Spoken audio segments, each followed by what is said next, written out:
வணக்கம். இன்றைய தினம் 30 ஆகஸ்ட் 2022. டைம் வந்து கரெக்டாக 9:17 ஆகுது. இப்போ பார்க்குறோம் செகண்ட் கேண்டில் முடிஞ்சு தேர்ட் கேண்டில் வந்திருக்கு. இந்த தேர்ட் கேண்டில் ஹையை கட் ஆச்சுன்னா நமக்கு கால் ஆப்ஷன் பை ஆகும், லோ கட் ஆச்சுன்னா புட் ஆப்ஷன் பை ஆகும். ஹை அண்ட் லோக்கு உண்டான டிஃப்ரென்ஸ் வந்து ஒரு 50 பாயிண்ட் இருக்கு செகண்ட் கேண்டிலுடைய ஹை அண்ட் லோக்கு.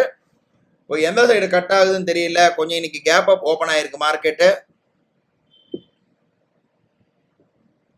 பார்ப்போம். எல்லாமே நம்ம செட் பண்ணி வச்சிருக்கோம், ரெடியா இருக்கு. பை வந்திருக்கு, நம்ம பார்க்குறோம். கால் ஆப்ஷன் ரோபோ எடுத்திருக்கு, ஆர்டர் புக்கில் பார்க்குறோம், டெர்மினலில் பார்க்குறோம்.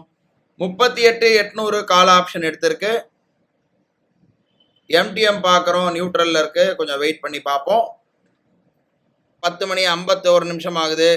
மார்க்கெட் வந்து நல்லா மேலே போயிருக்கு. காத்தால ஒரே ஒரு கால் தான் எடுத்தது. 2,750 ரூபா கிட்ட இருக்கு ப்ராஃபிட். இப்போதைக்கு எப்படி போகுதுன்றதை கொஞ்சம் பொறுமையாக இருந்து பார்க்கலாம். பார்க்குறோம். நம்ம ட்ரைலிங் போட்டு வச்சிருந்தது 3,000 ரூபா வரையும் போயிட்டு ரிட்டர்ன் ஆகும்போது நமக்கு வந்து கட் ஆகிடுச்சு. பொசிஷன் எல்லாம் க்ளோஸ் ஆகிடுச்சு. ஒரே ஒரு லாட் தான் இன்றைக்கி எடுத்தது. 2,538 ரூபா கிட்ட இன்றைக்கி ப்ராஃபிட் புக் ஆகிடுச்சு. இதோட நாளை வந்து ஒரு புது ட்ரேடில் சந்திக்கலாம். வியாழக்கிழமை. நன்றி.